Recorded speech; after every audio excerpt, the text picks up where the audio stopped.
There's a Hearthstone Christmas miracle that I have to share with everybody. Yes, this video is going to be talking about the top 5 best decks in the meta, but before we do that, check out this Christmas miracle. Trollden is back. Episode is 609.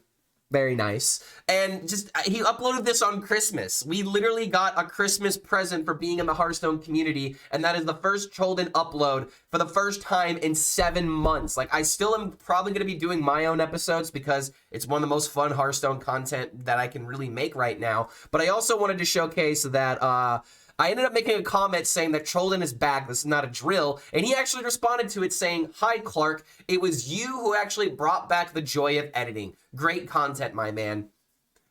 I don't even really know what to say to that other than this means the world coming from Trollden, because if you guys haven't heard this yet, I've said this plenty of times, but Trollden is the Hearthstone channel that first of all made me want to really pick up the game a lot more, as well as getting into content creation and doing goofy combos. So Trollden, if you're watching this video, it's great to have you back, man. I can't wait to see more episodes from you, and honestly, I'm gonna have fun just, you know, editing some stuff alongside you, man, so it's great to have you back. Now let's go ahead and talk about why you guys clicked this video. The Hearthstone meta, is it good, is it bad? I don't know, it's all about personal preference, but we're gonna check out the best decks in the game in order to figure out if you guys have been playing the best deck this week, because Druid has finally overtaken Paladin as one of the best classes in the game. Paladin is still pretty good, even though it did kind of get nerfed somewhat hard thanks to the Prismatic Beam nerf, but Paladin's still a very good archetype at all ranks of ladder, except for maybe like the very top. But one thing to keep in mind is that Rogue was sitting at the bottom, aside from Demon Hunter. Demon Hunter was at the very bottom and Rogue was number 10. Rogue has now jumped all the way up to number 4, and I honestly am just going to make this prediction that this number is going to get a lot bigger for Rogue, because especially in top legend, Rogue is by far the best class in the game, and we'll get to those stats here in a second. But there is one deck in particular that is absolutely ruling at every single rank, even the top legend ranks. And that deck is Treant Druid. If we look at Diamond through Legend, Treant Druid is the only tier 1 deck out of everything that is playable. But if you take a look at all the tier 2 decks, like just look at how many options there are. Hearthstone really does seem like it's in a very good position in terms of the Diamond through Legend grind, to where you can actually do well with almost any of the classes in the game. Like, there's going to be some that are more difficult than others, but this is a very good representation of all of the decks that are playable in Hearthstone. And then when you take a look at tier 3, your options just increase a little bit more. It's actually insane to see Rainbow DK sitting at tier 3, while Unholy DK is sitting way, way lower behind it. So I just think that's really insane to see all these playable decks possible on your legend grind. However, this is where things start to become a little bit more difficult, is where once you finally hit legend and you're trying to grind in legend, your options are very much weakened, and there's not that many things that you can really get away with, because as of right now, tier 1 is filled with Dragon Druid, Highlander Shaman, Nature Druid, which is the Topiar Echo deck. If you guys have seen that, those videos throughout this month, we've talked about the deck a lot, and honestly, it's a really fun deck, but it's very skill testing, I would say. And then there's still Treant Druid sitting at number 1, or in tier 1, in top 1000 legend. And all this data is since the update has gone live. This is not having any of the data from the previous meta trickle into it. This is all from the update that happened about a week ago. So in tier 2, we have Mining Rogue, we have Aggro Demon Hunter, Miracle Rogue, Mining Warrior, Highlander Druid, as well as Wishing Well Rogue, which is kind of interesting to see this on here. I think this deck is going to fizzle out as time goes on, because there are just way better rogue decks that people are playing. However, one thing to keep in mind is how many decks are we seeing when we're actually playing on ladder?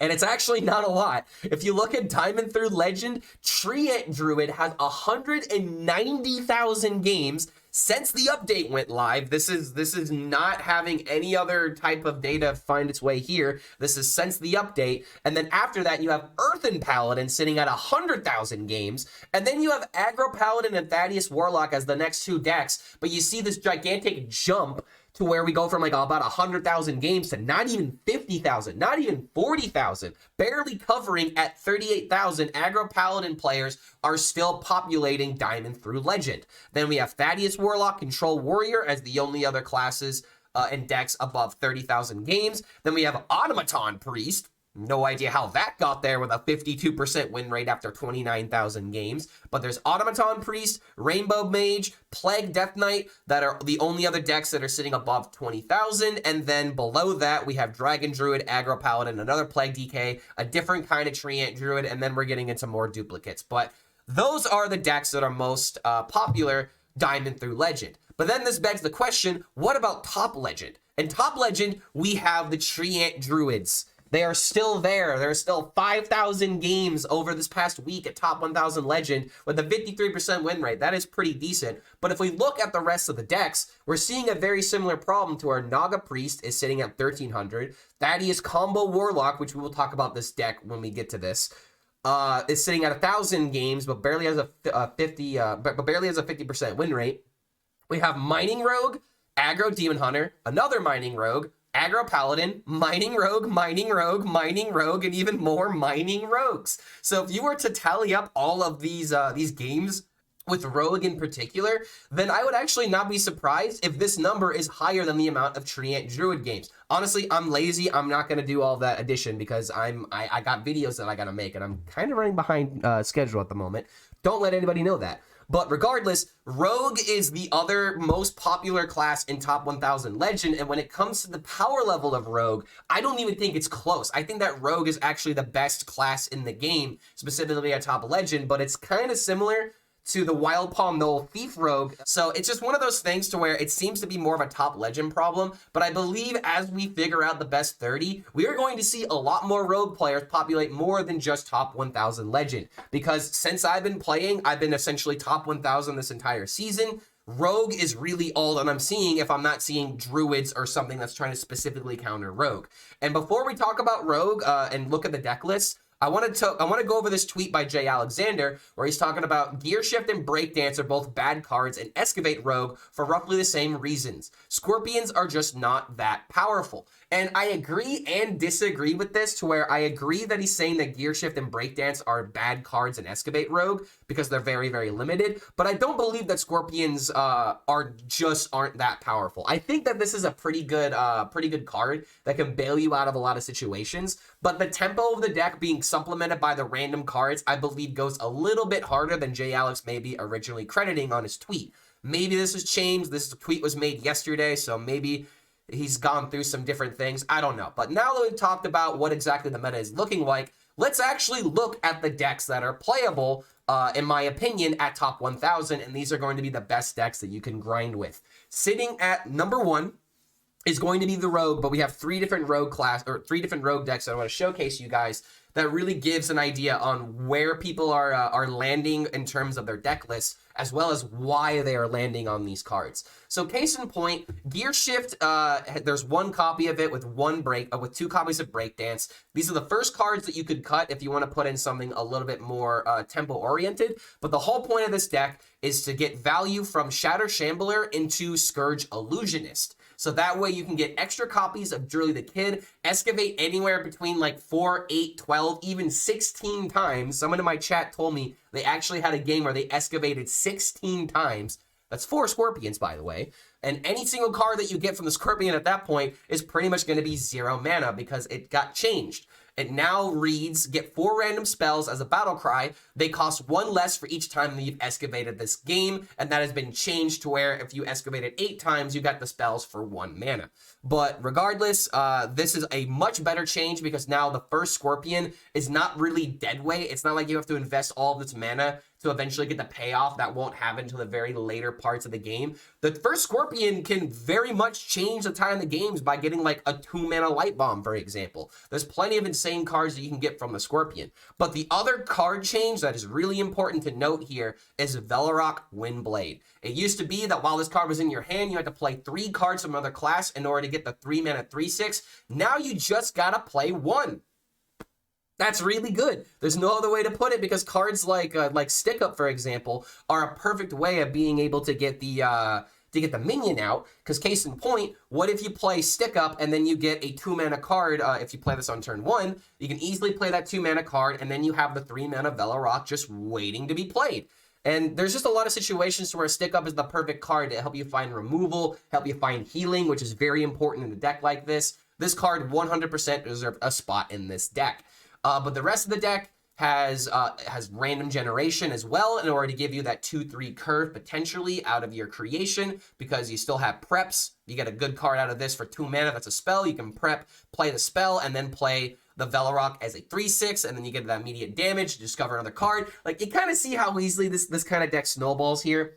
But this deck still has its win condition centered around Astalor, Queen, and Krakatoa, and just in case the excavations are not good by themselves. And kind of like what J. Alex was saying, excavating is not the way that you're going to be winning the games. It can definitely help you get to that point, but you need cards that actually deal damage, which is why we have the Crab, the Queen, and the Astalor in the deck, because they are our heavy hitters, to where we easily take over the early game with these early game packages, but then we have our late game supplemented by actually dealing damage, so that way we're not just randomly generating. But this begs the question, if this is one way that the deck can be built, what about all the other builds that we saw on HS Replay? The second build of the deck that we're going to be talking about actually runs Concoctions, but if you want my honest opinion, I believe Concoctions are bait specifically for this archetype. And the reason why is because you already have a lot of random generation with the Velorok, with the stick-ups, as well as the Scorpions, to where I feel like the potion belts can kind of get a little bit clunky in your hand unless you specifically have your Ghoulish Alchemist ready to go. So maybe this is a way that you can play the deck, but I also wanted to showcase this deck in order to talk about specifically why Gear Shift and Breakdance really don't feel that good. Breakdance really only has good targets with Velorok and with Scorpion.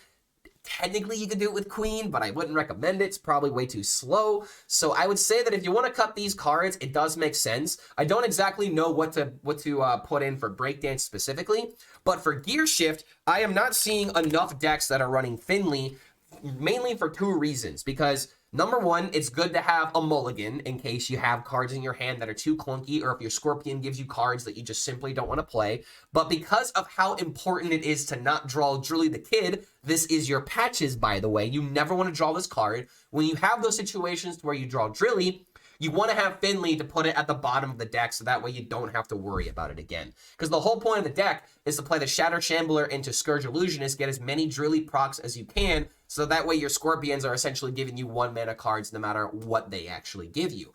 But yeah, I think Concoctions are bait. There's not really a reason to be playing Breakdance right now. So if you want to play this version of the deck and mess around with a few cards, go ahead and cut out Breakdance and put in like an Astalor, or put in like another win condition card, because I think those are the ways to go. But if you want my personal opinion, and the deck that I've had the most amount of experience with since this patch has come out, I think the next Rogue deck is actually the perfect 30-30.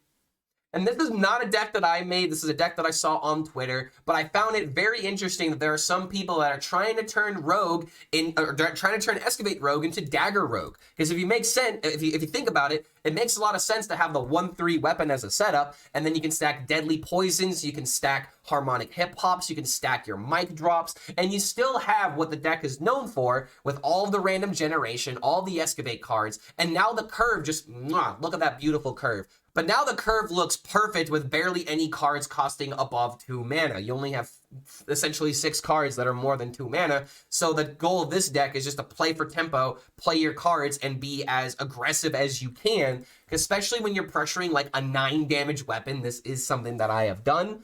It makes a lot of sense on why this deck feels a lot better, because it's actually killing your opponent instead of just buying time until you finally have the right random generation. Why not just kill them? I think it's the best way of going about it. And I'm going to pull up my stats real quick, but I believe I am 20-10 with this particular deck right now. I'm sorry, I lied to you guys. I'm actually 20-11 with the deck. Oh man, Clark HELLSCREAM going with that clickbait as always.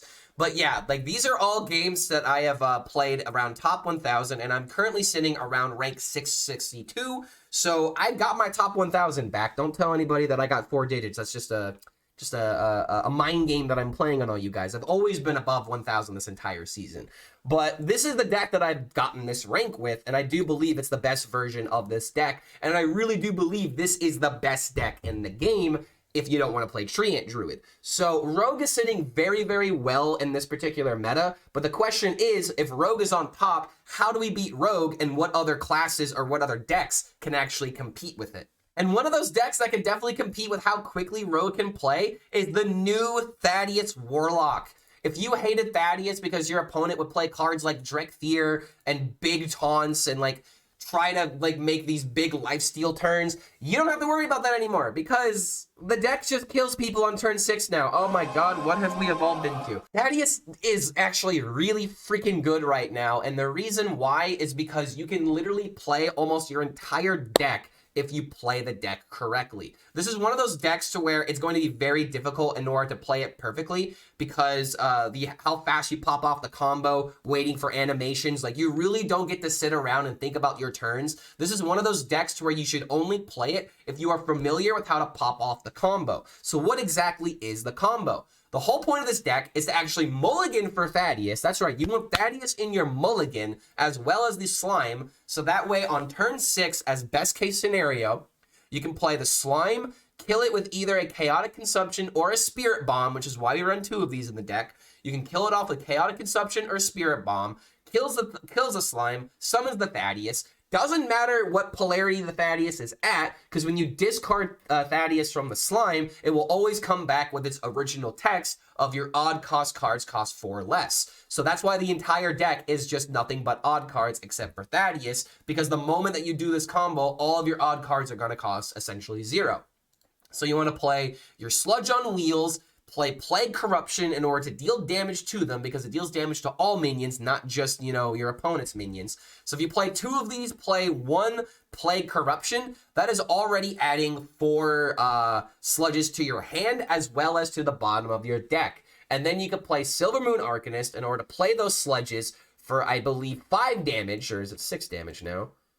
Okay, it goes to 4 damage. Okay, so it's 4 damage being boosted up to 6 damage. So all you need to do is just connect 5 of them to the face in order to win. You have 4 of them in your hand, you play them easily, and then you have cards like Fracking that can deal with the cards in the bottom of your deck. And that's not even going into the amount of card draw that's in this deck with Furnace Fuels, Tour Guides, Scourge Supplies, how you can play Reverb on your Arcanist if you want to bump up that damage, what happens when you play 2 Arcanists. Like, this deck does some really stupid things. There's just no other way to describe it. It actually reminds me a lot about D6 Warlock, if you guys remember that during Stormwind, to where you would just do your combo, not care about the damage that you're dealing to yourself, because you know there is a lethal possible. And this deck is actually a lot simpler in terms of the execution of the combo, but it's a lot more difficult because the animations really can take a while, especially with cards like Scourge Supplies, Sludge on Wheels, actually adding the sludges to your deck, how slow the actual sludge animation is by itself. So yeah, this deck feels like it's a really good combo deck, but you gotta have the APM, and in my opinion, you need to have the machine in order to actually pop off with this deck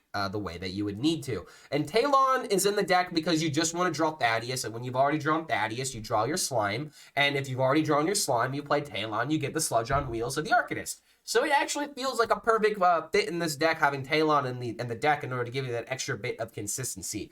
But yeah, this deck is very uninteractive. It's going to make a lot of people angry, but when you're actually behind the wheel playing this deck, it's a lot harder than most people will give you credit for. Next up, we have Token Druid. Token Druid is just the way to go. The Treant Druid. This is the power of the trees. I am the Lorax. I speak for the trees. The trees have cultivations. They have big buffs. It just makes a lot of sense. This is kind of similar to like Drum Druid, except you don't have to set up the Drum Circle card. Now you just need to have enough Treants in order to make your cultivations cost essentially 0. And when we look at all the Treants that are possible, with Forest Seedlings, with Natural Causes, Arrow Soiler, as well as Plot of Sin, Soul of the Forest, and Blood Treant itself, there are so many easy ways of being able to discard this card to essentially cost nothing. And then you have an additional discount with the Summerflower Child to already make it 7 mana.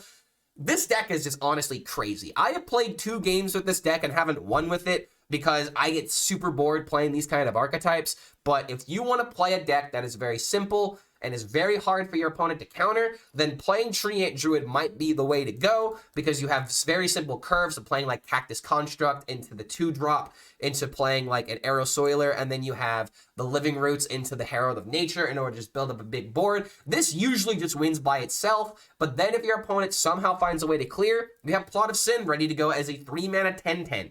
Massive. Absolutely massive. And then on top of that, You can also play Blood Treant for no mana because it just costs health. Play Soul of the Forest, stick a board. Your opponent is probably going to clear the first wave, can't deal with the second wave. And then as you summon more Treants, you have Cultivation coming down for almost nothing. And if you need more card draw, you have 1 mana Life from Death. Like, this deck just feels like an aggro player's aggro deck. And if you want to just get some quick wins with one of the best decks in the game, then go ahead and give this a try. I don't think you're going to have a lot of fun playing it, but if you want to get some W's and you don't want to pay attention too much, this is probably the easiest deck to play while you're watching your favorite television program.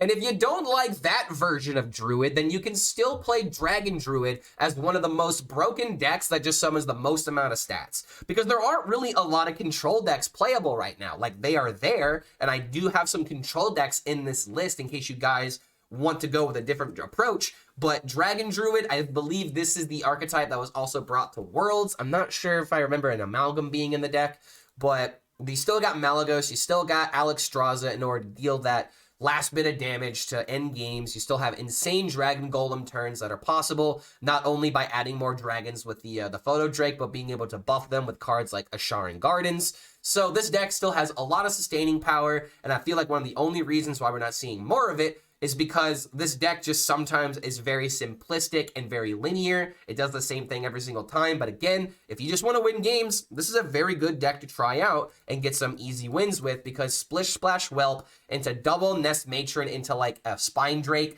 is still a very good tempo turn when you do it on turn 3, even though Whelp did get nerfed and Nest Matron is now a 3-4 instead of a 3-5. But guess what? 4 mana 3-4 with Taunt, still hard for most decks to deal with if it comes out by turn 3. So if you want a simplistic deck that isn't as boring as Treant Druid, in my opinion, then this is going to be the way that you want to play some Hearthstone.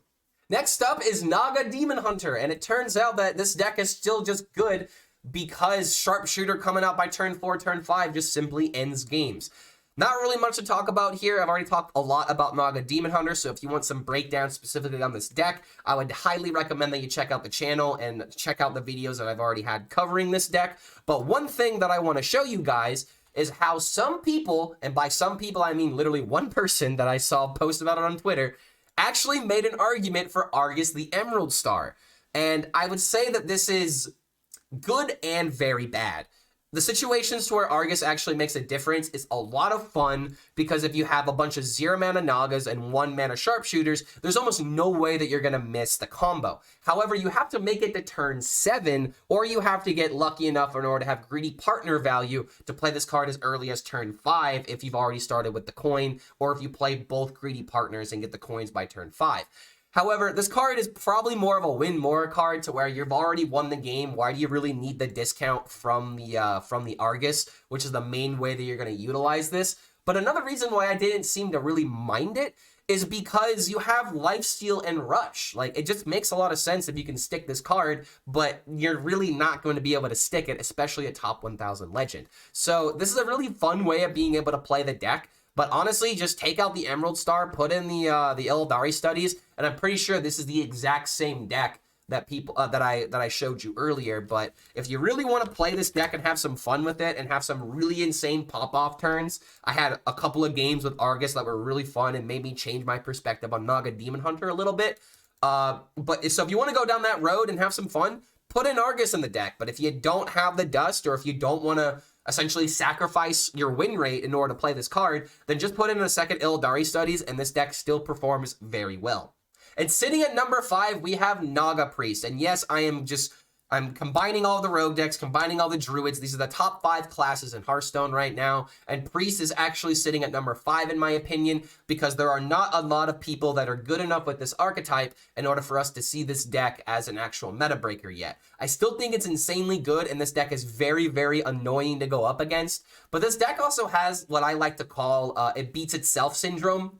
I really don't have a fancy term for this, but I would say that the more, like, this deck loses more to drawing badly by its own card draws than it does by actually losing, like, on the field and getting, like, out aggroed. This is just one of those decks to where if you have the 1-drop, fantastic. If you have the Serpent Wing immediately coming afterwards, then amazing. This deck almost feels impossible to lose with. But when you don't have that 1-drop, when you don't have the Serpent Wing, when you don't have Pelagos in order to give you a big minion out of nowhere, when you don't have your Pips into 1-drops into playing your Thirsty Drifters, I feel like this deck just loses to itself, and it's like one of the most uninteractive decks I can really think of. But again, this is my small-brained opinion because I don't like this archetype. I can't help it.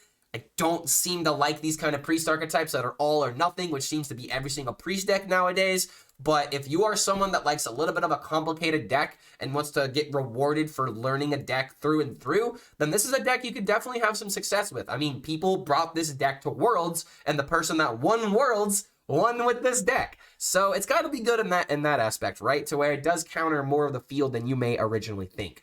But if you want to play some Naga Priest, now is the best time to do it because this deck got a buff with the Pip. And this deck just feels so much better with a 3-mana Pip because now you can copy Velicious, Serpent Wigs, and other 1-mana cards very effectively. And now we're going to look at the decks that are trying to counteract the meta that I just showed you about the Rogues, the Druids, the Warlocks, like all of these ridiculous decks. These are the directions that some players have decided to try and counter some of those strategies. 40-card Warrior being one of the most popular that I've seen, simply due to the fact that Warrior has tons of armor gain and actually has a lot of consistent card draws and ways of being able to generate resources, because Excavate Warrior seems to be doing very well right now. I still think that Odyn Warrior is still technically better, and we'll get to that here in a second, but this deck actually feels good enough now that Warrior got some buffs, especially with Blast Charge being essentially execute, but you get to excavate a treasure. So that feels pretty good in my opinion. You have lots of armor gain, you have lots of ways of being able to stay outside of the range of the Sludge OTK. If you have lots of armor, they kind of need to do like the full combo, and it's kind of difficult to do that because of animation reasons. This deck is pretty decent against Rogue if they don't have the full like tempo pressuring you and if you don't have the resources. This is a classic example of how sometimes when you're trying to counteract something very specific, you have to go all the way on the opposite side to where you're trying to beat Unga Bunga, turbo aggro. Now we have turbo control with lots of life gain, lots of AoEs, lots of life that you get to have because of Renathal in general and healing. And you also have a buff Khaz'goroth. Really doesn't make that much of a difference, but a 4/5, not dying to like the light it burns. Sometimes it has some ways of being pretty decent. But yeah. I think that Excavate Warrior is probably more of a fun deck than it is a meta-relevant deck, but this is one of those decks to where if you really learn your win conditions and you understand how to counteract specific classes, you really can do very well with it. Like, case in point, I don't like seeing, like, Reno Blood DK or Reno Warrior going up against me as Rogue, because now that I know... Now I know that it has to be a lot more tempo that I have to generate, and sometimes I'm going to have to go with a bit more aggression and hope they don't have those key removal turns. And yes, this is not a Reno deck, but Reno's actually in the ETC. You got Steam Cleaner, Theatar, and Reno, so that way if you do have a good game that goes into the very end, you can actually get that Reno very quickly and very consistently. So I think that this is a direction you could go, but if you're someone that doesn't really play control decks very well, the actual power level of these decks is probably going to be a lot weaker in actual legend ranks, or trying to get to legend. But when you're in like top 1,000, you know what you're doing with this deck, I would say the stonks on playing full control are actually pretty high right now. As I was just saying, if you want to play Reno control decks in order to beat up on the Rogues and the Druids, that is a direction that you could go. But you're going to have to play this archetype very consistently. You're going to have to make sure that you make 0 mistakes, because the more mistakes you make in a control game, the easier it is for your opponent to get those last bit of points of damage in order to actually kill you. Reno Blood is a little bit different than the Warrior deck, since it actually is a full-on 40-card version of a Reno deck. Only singular cards, but in the actual ETC you have some duplicates of your most important cards, your Vampiric Blood and your Blood Boil, and then in the situations to where you need to counteract Plague DK, you do have a way of interacting with that, as well as stopping Fizzle Snapshot. So never sleep on getting rid of a Fizzle Snapshot, because it is huge value to do that. But yeah, this deck really hasn't changed all too much. It seems very similar to other builds that I have seen. We're running Mechanome as another Forge card to make Ignis a little bit more consistent. We obviously have Watcher of the Sun as our second card to make that happen. But one card has been making a comeback not only in DK, but also in Rogue to a degree, is Flint Firearm, being 2 mana. Makes a lot of sense, because there are a lot of cards that can either heal you, deal damage, and every now and again you do get a Sunspot Drake, but as long as you got the mana to play it, you get 6 damage and 6 lifesteal, so it can kind of be important for that side of the game. but Flint Firearm is making a little bit of a comeback. I would not bend over backwards trying to craft this card in this deck. You could probably just put in like whatever legendary that you want, like Okani, for example, as a counter card if you really don't want to craft it. But there are people that are finding success with Flint Firearm, so I just had to showcase it here.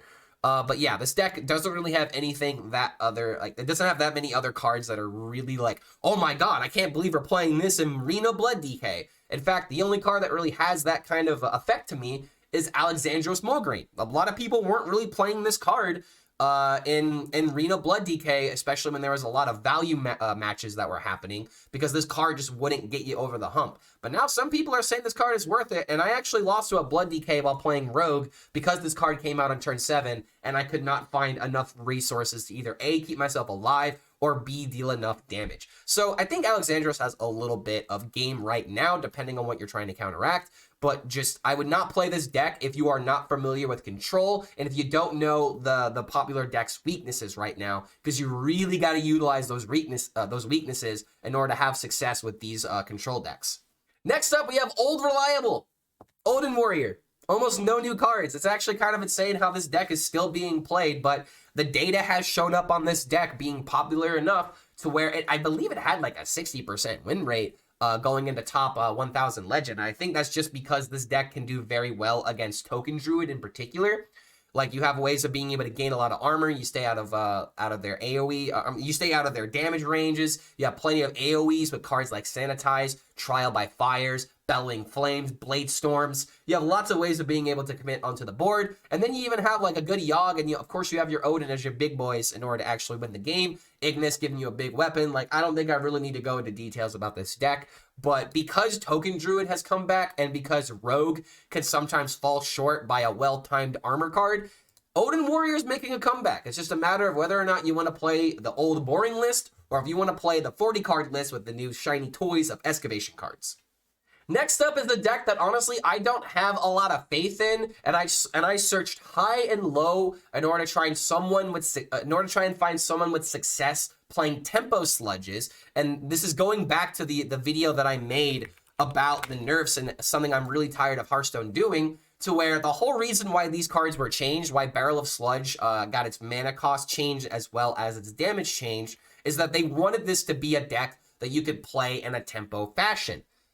Doesn't really feel like that. It doesn't really feel like that. It feels like it's all in on combo because of how consistent Thaddius is. But I mean, this is a way you could play it. This has been a way that people have been trying to make this archetype work by putting in the sludges with the fatigue package, which does have consistent, synergies. I'm not denying those synergies aren't there, but the synergies are just not powerful enough when, a Crazed Conductor coming out on turn 3 can actually be dealt with somewhat consistently. It's kind of insane how, like, this card used to cost 5 mana. It was insane at 5 mana. Went to 4 mana because Tempo Warlock is just not that good right now. And even at 4 mana, this card still doesn't see enough of impact onto the board when you play it, because there are so many ways of being able to deal with 3/3s nowadays. It just doesn't feel that good, unfortunately. But if you're someone that wants to try out a Sludge Tempo Warlock, very similar to old Zoolock decks, this is probably going to be the best success you're going to have with this kind of deck. It's just, I personally don't have faith in it, and I find it very sad that most of the cards that were printed for Warlock in this expansion were all centered around trying to make these sludges work, and they just still have not hit the mark. It's very sad to me, and if you want to play sludges, I would highly recommend playing the OTK version because this deck is going to be difficult to win with. Going into more of the fun decks that are playable, we do have a Rivendare OTK, and if you're someone that didn't believe that Pyrotechnician should have been banned, I would first of all agree with you, because I don't think Pyrotechnician had any reason to be banned, and the reason why is because this type of deck that is all in on like a Thaddius combo is still winning games. This is a deck that Savitz was having success with around the top 100 legend range. He right now is, I believe, around like 150, 200 after playing a bunch of different archetypes. So this deck is not necessarily a meta breaker in terms of it being like one of the most powerful decks you can play. But it's got a very consistent OTK to where if you're going up against most of the people that are playing control that are trying to counteract the popular decks, you can easily use this deck and catch some people off guard and get some very easy wins, because the biggest thing about Druid right now, Druid has so many playable decks to where you're going to assume that it's Treant Druid most of the time just due to the sheer numbers of the deck. But that's the thing about Druid. You're not always going to get paired up against a Treant, and then suddenly you're going to go up against someone playing a Wild Growth into Nourish, into playing Nightshade Bud, doing all these ridiculous things. The deck is still good. How exactly does this deck win, though? So you do the typical Thaddius combo. You play Cover Artist on your Thaddius in order to make your even cards cost 0. Then you can play Rivendare War Rider into Solar Eclipse, Lunar Eclipse in order to kill the War Rider. Then you can easily draw the rest of your deck with cards like Spread the Word, cards like Life from deck, as well as playing Aquatic Form to get them to the top of your deck, because you can easily get your mana back, so you can actually use this as a draw card when you're doing the combo, which is absolutely insane. You could even use ANR's ability of just drawing your entire deck as well, if you want to go down that direction. There's lots of different ways of being able to play this deck and actually pop off the combo, but the whole point is to kill off Rivendare, play the 3 cards, play Deathwing, automatically win the game. And then you also have Reno for, you know, some sustain reasons, as well as being able to keep yourself alive. But yeah, Rivendare OTK has now taken over the Fire Druid that we saw very consistently before the update went live. But yeah, Pyrotechnician had no reason to be banned because clearly it is not the card that was problematic. And speaking about more Thaddius decks, here's another Thaddius deck in Druid, to where instead of going for Rivendare combos, you are going for Ignis weapons. And it's actually kind of confusing to me why we don't have Fizzle in this deck in order to give us more consistency. But the whole point of this deck in particular is to do a gigantic Thaddius combo like we just saw earlier. You can use ANR to potentially refresh your mana, so that way if you play a big weapon that has Wind Fury, you can play Forbidden Fruit, which is honestly one of my favorite cards that's available for, okay, that was weird how there was a Warlock card showing. That was not supposed to be there. But you can play Forbidden Fruit to where you can gain, you know, essentially 10 attack on your Wind Fury weapon, and you are most likely going to kill whatever class that you go against. And especially if you can find more copies of this card. Actually, there's no ways of getting extra copies of this card because you only have the single copy and we don't play Fizzle. So this is one of those decks that Jombre came up with. So maybe this is just another Jombre deck to where you can't win with it unless your name is Jombre. But this is a pretty fun deck that I thought is a more fun way of showing the fun side of Thaddius rather than just showing the meta relevant, always going to kill you when this card comes out. Because this card in this deck takes a little bit more finesse than the other Thaddius decks that I have shown you. And I have one more Thaddius combo that I want to show off because this was the only card I was hearing about when I was on my vacation, and it seemed like everybody was essentially rallying for this card to be nerfed. I don't think it needs to be necessarily nerfed right now, because Thaddius decks, they are present at top legend, but they are not ruling the meta by any means. So here's one more Thaddius deck in order to get those gears turning if you want to play some fun Hearthstone. The last deck I'm going to be showing you guys is a Thaddius OTK Warrior. I don't know what's happened anymore, dude. What happened to Hearthstone? What happened to my Hearthstone, man? Thaddius decks have taken over to a degree, and you can play Thaddius into Cover Artist in order to play Odyn for 0, and then you can play cards like Tidal Revenant in order to deal damage, gain 8 armor, so this is essentially 13 damage. 28 if you play both of them. If you have the weapon equipped, you can get even more armor. You can play shield blocks. You can play Forge and Flame in order to get rid of your weapon. But more consistently, you have your Last Stand in order to consistently draw your Thaddius. It's the only taunt in the deck. But this deck is very much a pet project that one person in particular was trying to make work. And I believe this is probably the best way of being able to build it. I don't think there's any cards we can necessarily add or take away that make this a little bit more consistent. But this is just going to be one of those fun combo decks that I'd recommend playing up against your friends in order to show them the fun side of Hearthstone, rather than trying to make this work on ladder and bashing your head against a brick wall. Because this is one of the Thaddius decks, like the Druid decks, to where you have to play it on the right turn, on the right polarity. So there are going to be some turns you're just locked out of the combo simply due to the fact that Thaddius switches polarities. But if you want to have fun, you know, playing a weird Thaddius deck, maybe you can discount them, get a sick turn played as soon as by like turn 7, depending on how quickly you can get your From the Depths value, then maybe there is a way you can play Thaddius Warrior and actually get some good wins with it. Or at least you can get featured in a Trollden video. So remember, Trollden is back, ladies and gentlemen. So Goofy Hearthstone stonks are going way up again because we have reasons to play Goofy Hearthstone again. But those are the best decks in Standard right now. If you enjoy this kind of content, feel free to like this video, subscribe to the YouTube channel, check out the Patreon if you want to support the content even more. And if you end up picking one of these decks, you should subscribe to the channel because we do this almost every other week when there's new updates, new decks that find their way into Hearthstone, and we decide, are those decks good or should you just play the decks that you have been playing? I'm going to be playing a lot of Rogue because it really just feels like Rogue is one of the best decks out there, especially with how this new deck really feels like Wild Pawn Knoll in terms of its power level and how consistent that you can get these cards out. But regardless, thank you so much for making it to the end of this video. Hope you guys have fun with the decks that I showcased here. But more importantly, I hope you guys not only submit your clips to me, but to Trollden as well. It's great to have you back, Trollden. Thank you so much for making it to the end of this video, and we'll see you for the next one.